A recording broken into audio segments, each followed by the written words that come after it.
Oh, yeah. Welcome to the weekly. I've got Pastor Jay Ewing in the studio with me. As always, while we're trying to connect what happened over the weekend here at Calvary with your real life lived Monday through Friday, trying to make it as practical as possible. Jay, how you doing, man? You didn't introduce yourself, but that was the best intro I've heard on the Thank weekly. You. You should have said, and my name is Pastor Thomas. Hey, Pastor Thomas, how's it going? Hey, Jay, this is the Thomas Podcast, late night jazz music. Oh, man. Cozy 101? Right Cozy here? 101 would be a good title. Oh, man. No way. Let's cozy It's so up good to see Jesus. you. Hey, it's Thanksgiving week. This is your favorite holiday of the year. No, I know this it is. Yeah, I know it is. Should we remind ourselves about Thanksgiving, why I like Thanksgiving? My neighbors are putting up Christmas lights, and they yelled at me for not participating yet because we all kind of do it together. Right. But I said, no. We do not skip Thanksgiving. They said it's 2020. All the rules are out the window. That's so good, my friend. No, but think about this. Okay, so, well, I guess in years past, we're in DEF CON Purple or approaching DEF CON Purple. But in theory, you should be gathered with friends and family. Right. You should be watching some football. Definitely. There should be some fun activities, games. Oh, definitely. Some board games you never use the rest of the year. And the food. The food. Without, and here's the big thing, without the pressure of having the perfect present or matching gifts or any of that of like, do I live up to the Christmas dreams of everyone? Right. It's just eat. It's just eat. But then your mother-in-law goes down with a knee surgery, and they look to you to cook the bird for the year. Oh, man. There's a lot of Is this pressure. what's happening in your house right now? This is what's Are you happening. cooking the bird? I'm in charge of the chicken this year, and I've asked my wife to bake a backup ham just in case it goes down. Because I was like, you could risk a bird and then just call for pizza or Chinese food. You could. But a ham is a good safe bet for the second meat. That's a good call. All right, full confession. This is what I did over the weekend. So I am cooking the turkey this year on the grill, and I want to do it on the charcoal grill. Oh, man. You're going to smoke it? I'm going to spatchcock a turkey. Look that up, folks. So here's the thing is I want to do it slow over about, 2 hours. Okay. And so I wanted to try this snake method with my coals to make sure that I could keep a solid 325 in the grill. So I smoked a couple chicken breasts just because I don't want to mess up the Thanksgiving turkey. Right. Yeah. You need a pregame it. Yeah. A little bit. Yeah. So we had some chicken over the weekend on the charcoal grill. The NFL plays preseason games for a reason, my friend. They do. You have to preseason some things. So yesterday I preseasoned the bread that I'm making on Christmas. Oh, not Christmas, Thanksgiving. I'm already at Christmas. See, you've lost me, man. Because I put up Christmas lights last weekend. Oh. And I almost texted a picture and put it on Instagram. Sorry, I'm so Thanksgiving. disappointed in you. So disappointed. No, I'm going Clark Griswold this year, my friend. You drive down my street, you will see the biggest Christmas star in our entire city on my roof. Unbelievable. This year. And you will see, I broke down the wife finally. After years of marriage, 9 years of marriage, we bought inflatables for the front yard. Oh, game changer. Guess what I got? Tell me it's an abominable snowman. No. Baby Yoda and BB-8. With the candy cane. Oh, my God. And a Christmas hat, okay? It's too much. No, it's great, my friend. Okay. Christmas is here. Starbucks declared it November 1st, so did I. I got a red cup last week. It's a beautiful thing. Anyway, okay, so let's not leave Thanksgiving quite yet. I know we have a lot of content to get to, but when and this is good for everyone who's listening, you can answer this too, but Jay, answer this question for me. What is the one thing that has to be on the Thanksgiving table for it to be Thanksgiving? The Cowboys at 2 p.m. Is that like a junior varsity? Yeah, that's a junior varsity lacrosse football. We're thing? on our fourth string quarterback this year, so it's going to be a weird Thanksgiving game. But I grew up. So I'm from Texas. The birthright in Texas is becoming a Cowboys fan when you're born. So I've been a Cowboys fan since my birth. And in middle school, my uncle was gracious enough to take us to the Thanksgiving game at the Dallas Stadium. Really? Yeah. Isn't that why you sold your birthright for some green bean casserole? No.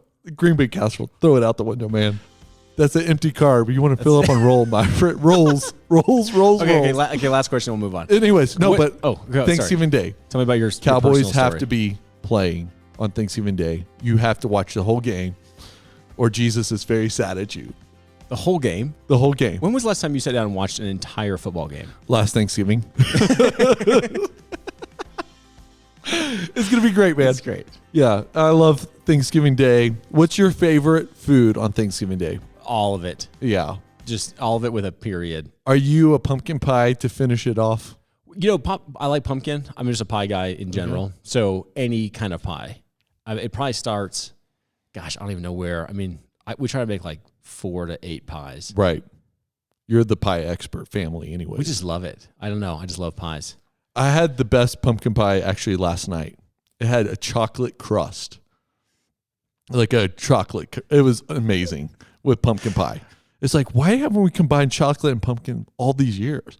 Who knows? I don't know, but that's my favorite pie so far. Okay, so in that thread, what's one thing that your family has at the Thanksgiving table that if I or another family that was new to your Thanksgiving joined you would think it's pretty weird? There's not much. It's a traditional. Besides the years that Jay had protested turkey and made a steak, there's about 5 years of my life where I protested turkey and just made a steak on Thanksgiving Day, which my wonderful sister-in-law graciously let happen without saying anything rude or upsetting me. That's kind of even her. though she was upset, Yeah. probably that I brought it. She must be a righteous woman. She is a righteous. She's a Proverbs 30 woman. Yeah, slow to speak, quick to listen. Yeah, totally. Yeah, care for Jay and all his feelings. What about you? What's on your table that's just strange? I don't know. I think someone would have to. I mean, You don't know because it's your family tradition. yeah, and we host people that don't normally come around the table every year. Will just Right. join us if they're not, with their family or whatnot. So I'm going to ask them, like, what's here that's just weird that you were kind of afraid to eat? Yeah, totally. That makes sense. You used to be oyster stuffing, but that's like a very coastal southern type of dish for Thanksgiving. Yeah.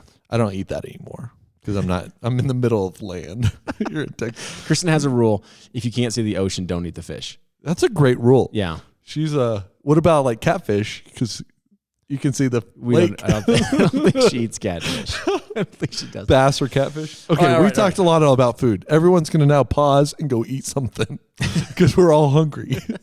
This is what you do when you eat, when you podcast about 3 PM when you're hungry. Yeah. I would imagine that most people who follow the show, I don't Yeah. know if there's 2,000 or 3,000. I'm not sure. Yeah. At this point, maybe 4. 4,000. Yeah. I just assumed that they're listening to this podcast while having family Thanksgiving. This is what they do at Thanksgiving dinner table. Yeah. Let's listen to the weekly. Yeah. Okay, we got a lot to talk through.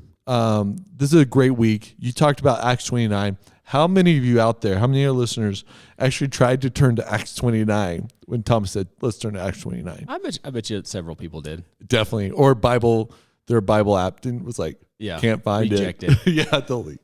But why is Acts 29 like, what do we mean when we talk about Acts 29? So Acts 29, if you were with us on Sunday, isn't actually a chapter in the book of Acts. It ends in Acts 28. But Acts 29 has kind of become this proverbial way of talking about the current history of the church, like as it's being played out in real time. Because we said the book of Acts doesn't end with a period, it ends with a comma. It's really just the preface, the introduction of where the church was born and then where it was going. And so Acts 29 is where we pick up in our story, which would be such a clever name to start a network of churches. It already exists. Oh, man, that's a Bible juke right there. That is. Yeah, Jesus but, juke. So Acts 29 is just a way of saying, okay, so now what is God doing? Yeah. So Acts, if you remember, is all that Jesus continues to do or continue to do by the power of the Holy Spirit through the church, at that time the apostles. And so we could say the same thing. It's all that Jesus is continuing to do by the power of the Holy Spirit through his followers. What does he continue to commission us to do? And all that he commissions us to do, he's faithful to accomplish. So Acts ends in a really peculiar way. It starts like with this formal letter, and then all of a sudden it's like, and here's the end. Yeah. What do you do with that when you're looking at the back of chapter 28 of Acts? Yeah, so I think this kind of gives into the historical credibility of it. is without this perfect bow, like Olympus Takes the Mountain or, one of these Greek sagas, right, where it's all wrapped up. It reads like a historical document, as this was the information at the time to kind of probably plead the case of Paul and what's happening with the Roman officials and the case being made against him as a disturber of the peace.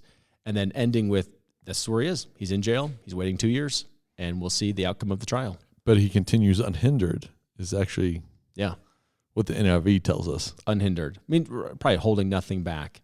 He's able to freely share the gospel, even in Rome, under house arrest. That's pretty impressive, though. If you think about it, like we've read 2 books of Luke now in the last couple of years of Life of Church, Luke and the Acts. And it's just impressive how well he documented this history of the early church, of Jesus himself going into Jerusalem and then Jesus and his Spirit coming out of Jerusalem into the rest of the world. So you made a point that Acts begins with a prayer meeting in a home. It ends with, what'd you say, a home group, or what did you? No, something super clever. No, I don't know if it was super clever. It was just, isn't it interesting that the book of Acts opens in a home with a prayer meeting and ends in a home sharing the faith, sharing the gospel. And I think that's where we just need to look at today and say, okay, what does the last 2 verses of Acts teach us very practically, getting as granular as possible of how to live in today's culture? And so we said, hey, if you don't understand what's going on in the world, just open up your Bible. You don't need a crystal ball. You don't need a magic vision. You just need to open up your Bible because Jesus has already told us what's going on. And that is, this is the church age. This is a season where God has carved out time and space for the church. Those who follow Jesus Christ, who have been born again, who have been sealed with the Spirit, are taking the gospel to all the nooks and crannies of the world. And his sheep who hear his voice come to him. Like, you're just gathering sheep. We're gathering sheep in America. We're gathering sheep in Brazil. We're gathering sheep in Africa. All those who would come to Christ. And that's the Gentiles, those who are outside the Jewish faith. But that season's going to come to a conclusion. Right. And Paul tells the church in Rome that there's a time when the fullness of Gentiles is in. And then, boom, game, set, match, over. Jesus gathers his church. And that whole dispensation is just done. And so then there's this process of regrafting Israel and Israel coming to know their Messiah and then Christ coming to reign on the earth, and just this beautiful picture of making all things new. So we as the church know where we live and where this whole thing's going. Yeah, we know the playbook. Yeah. You know how this whole game's going to end. And we might be in the fourth quarter, we might not be in the fourth quarter, but we know the outcome. And so it gives us the courage to live in the days ahead. The unfamiliar days ahead. Yes. Yeah. Who knows what 2021 is going to bring? Who knows? And it'll have its troubles and challenges just like 2020 did. But we will know that in the end, Jesus will reign, his church will be gathered, his people will know his name, and that it'll all be nice and neat at the end. I think we have to just kind of get a clarity of why we're on the planet today. And I think when we forget why we're on the planet, we can lose sight and get a little bit anxious. Yeah, in my conversation in a home group this week, someone in my home group said, man, 2020 has reminded me that this is not my home. And I said, that is a great lesson to learn in 2020. Yep. This is a fantastic lesson, that this is a temporary destination on our journey towards a permanent dwelling. So if that's the mission, is, okay, we got 2 things going on.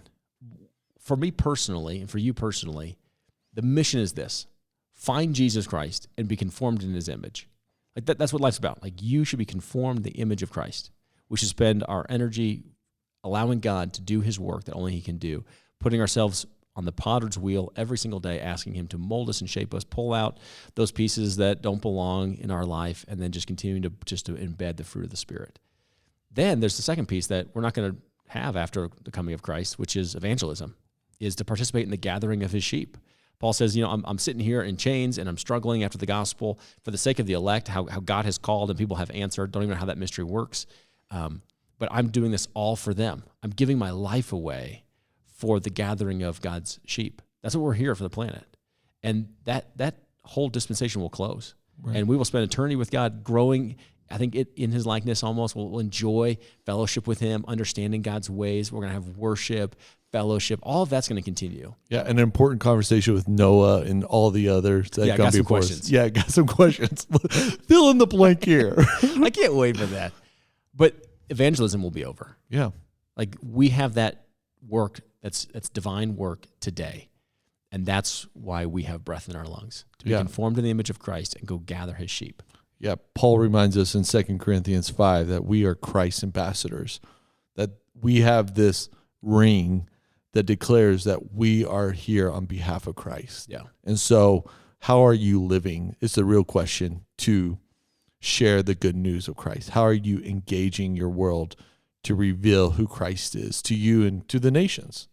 I love that word picture of ambassadors because it means that you're not in your homeland.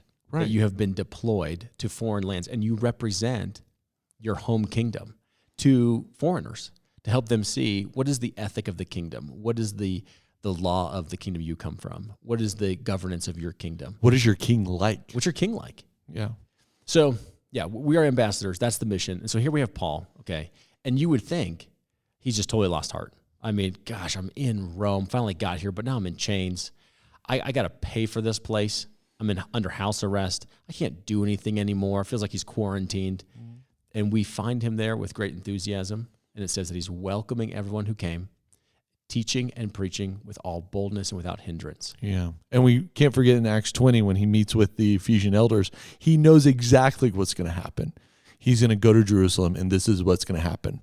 And he doesn't realize he's going to go to the ends of the earth based upon him being in chains, which is an amazing only work of God.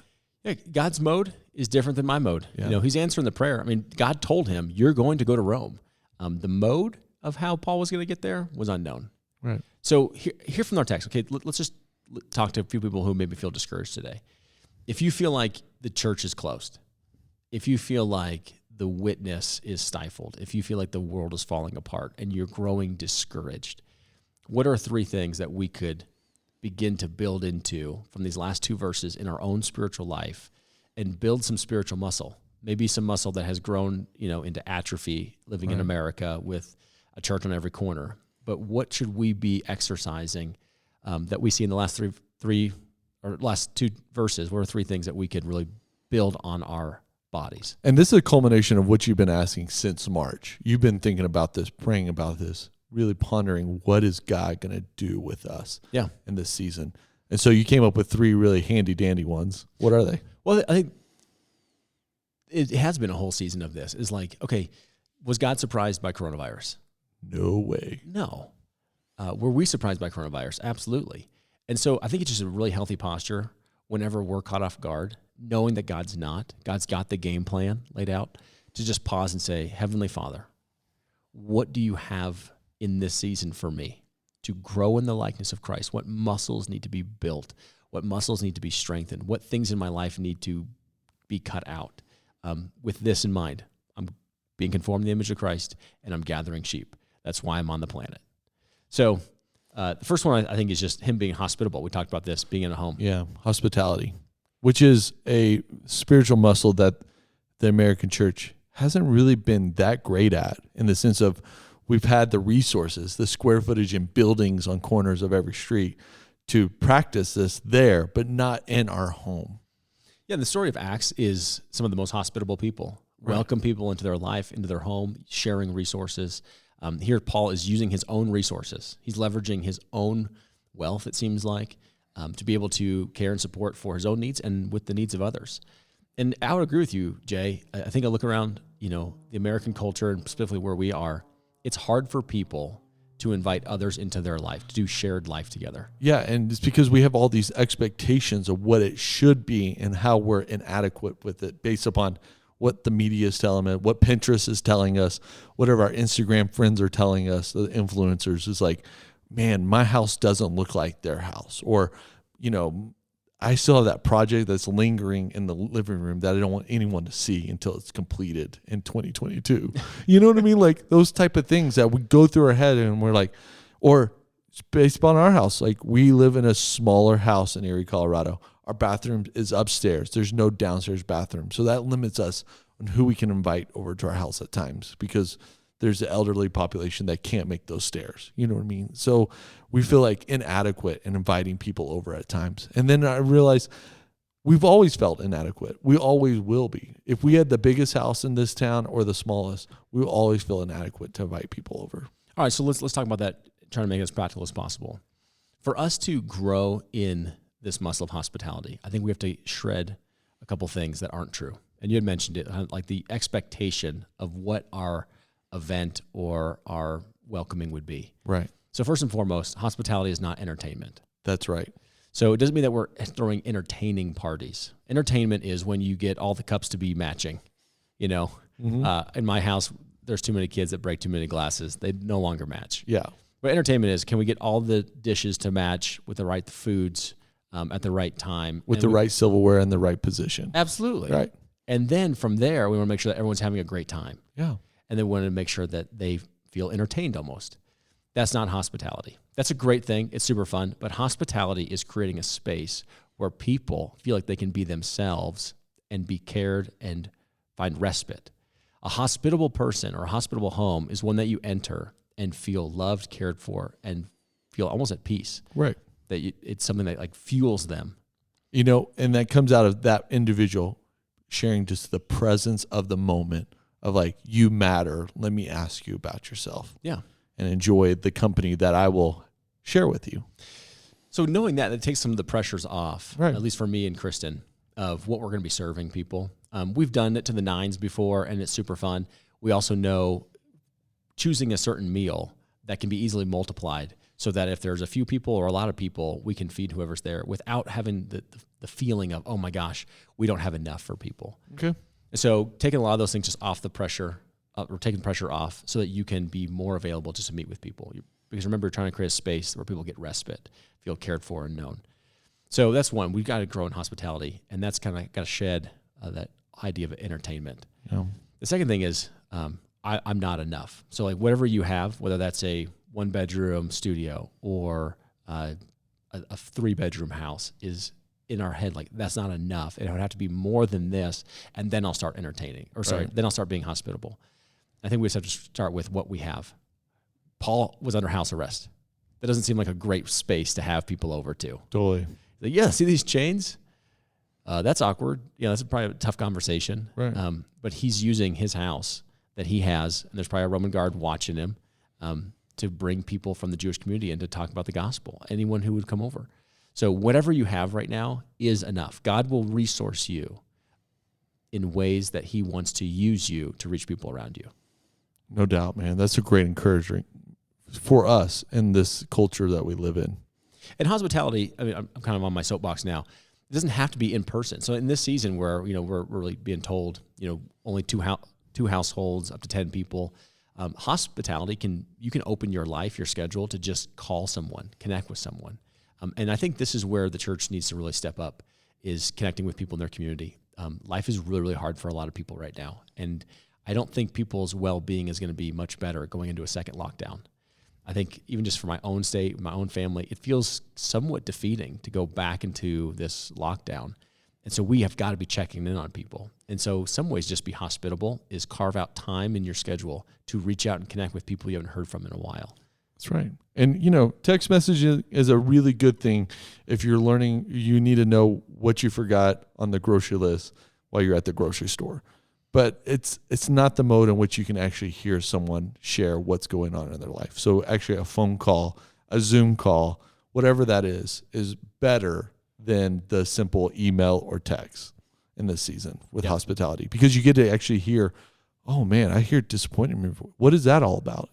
Those things that you wouldn't be able to read in body language and in voice tone can be read in a phone call or a FaceTime or Zoom call. Yeah. Just be real on the whole Zoom call or whatever. Just share what's really going on. Yeah. I think people right now need to be in community, and you are enough.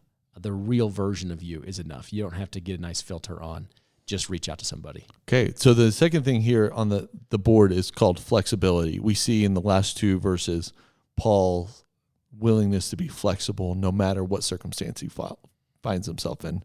So how do you see us being flexible in today's age? All right, so we looked at Paul. He's had all these kinds of different modes of getting the gospel out there and connecting with people. And he has to be flexible every time the world around him changes or his environment changes or his condition changes to continue to be an apostle, to be a minister of the gospel. The church, as it grows up and gets bigger and bigger, becomes more rigid and less flexible, less agile. This is true for any business as well. The bigger you get, the more energy is spent on maintaining the company, the business, or the church. It can be. That's one of the dangers. And so the church has to remain agile because we don't know what tomorrow brings or the next year brings. The churches that are the most flexible will thrive in the next year.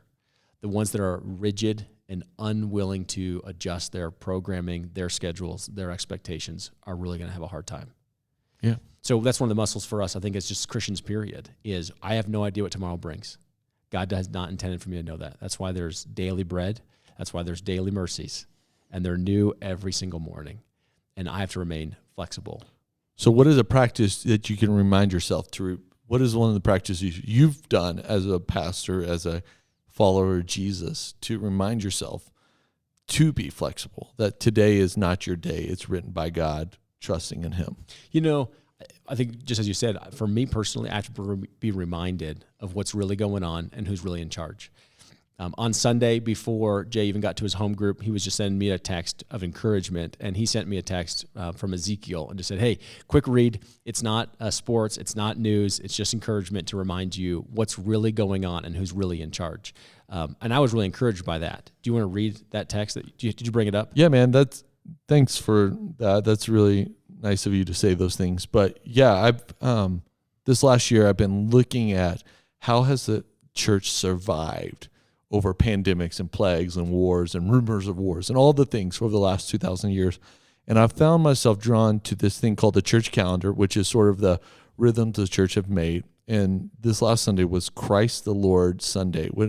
Christ is Lord Sunday. And I was like, what is that all about?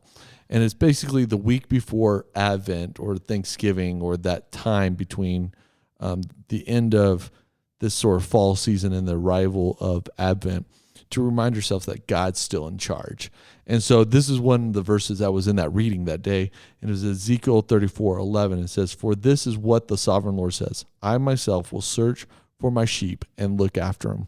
As a shepherd looks after his scattered flock when he is with them, so I will look after my sheep. And I was so reminded of the good shepherd, because I've been looking at that this year, that this is the culmination of what God has already been doing, is providing the great shepherd to come look for us, to look for my friends, to look for you, me, to look for my family in this season, that he knows exactly what the sheep need. And then it goes down and says, I myself will tend my sheep and have them lie down, declares the sovereign Lord. I will search for the lost and bring them astray, bring back the stray, and I will bind up the injured and strengthen the weakened, but the sleek and the strong I will destroy. I am the shepherd I will shepherd the flock with justice. I just found that so encouraging, that God still knows what he's doing with me in 2020. And if God knows all of that, this is why I was so encouraged, is that he's the one with me. And I think this is, if you're really discouraged today, you just be reminded that the good shepherd is with you. Even though you walk through the valley of the shadow of death, it means you're going through it. It means you're not sitting there. We're going through it. Like, this too shall pass. But as we go through it, his rod and his staff, they comfort me, because he is with me, present with me. So the security of Christ, the knowing that he has this under control, gives me almost the freedom to live in being more flexible, agile, being able to pivot in the days ahead. Man, okay, so I think we have actually arrived at a new thing in our podcast. We've come to the conclusion of our 30 minutes, so we need to make this a part 1, and let's pick up a part 2 for this week. So bonus episode coming this week, part 2, of where we talk about the last 2 verses of Acts, what Paul's doing, what we can learn as human beings in 2020, what Paul learned, what we can be reminded of as we live out this kingdom of God, this faith in Jesus Christ, the Good Shepherd. So I'm going to pause here, transition the cue and the music back up. We're going to see you in part 2 as we finish up the book of Acts. See you very soon.